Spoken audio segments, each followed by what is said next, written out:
রূপ যৌবনে পরিপূর্ণ অপরূপা সুন্দরী এক মেয়ে জঙ্গলের পাশে থাকা নির্জন এক মেঠো পথ দিয়ে হেঁটে যাচ্ছে।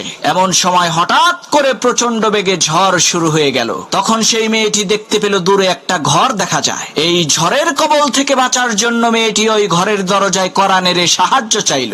একজন টকবগে যুবক ছেলে ঘরের ভেতর থেকে দরজা খুলে সেই সুন্দরী মেয়েটাকে আশ্রয় দিল। এদিকে দিন পেরিয়ে রাত হয়ে যাচ্ছে, কিন্তু ঝড় বৃষ্টি থামার কোনো নামগন্ধ নাই। এমন সময় মেয়েটি দেখতে পেল সেই যুবক ছেলেটি তার হাতের আঙ্গুল মোমবাতির আগুনে পুড়াচ্ছে।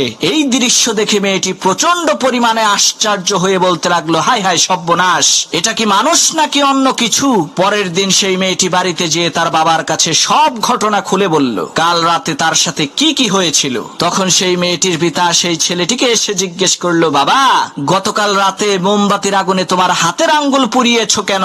তখন সেই ছেলেটি বলতে লাগলো, চাচা, প্রচন্ড ঝড়ের রাতে আমার এই নির্জন ঘরের মধ্যে আপনার সুন্দরী মেয়েটাকে দেখে আমার মনের মধ্যে কুপ্রবৃত্তি চলে আসলো। তখন আমি আমার হাতকে মোমবাতির আগুনে পুড়িয়ে মনকে বোঝালাম, ওরে মন, এই দুনিয়ার সাধারণ আগুনই তো তুমি সহ্য করতে পারো না, তাহলে জাহান্নামের ওই কঠিন আগুন তুমি কিভাবে সহ্য করবা? ছেলেটির এই সততা দেখে লোকটি বলল, বাবা, একটা রাত তুমি ধৈর্য ধারণ করেছো, তার বিনিময়ে আল্লাহ রাব্বুল আলামিন সারা জীবনের জন্য আমার এই সুন্দরী মেয়েটাকে তোমার করে দিল।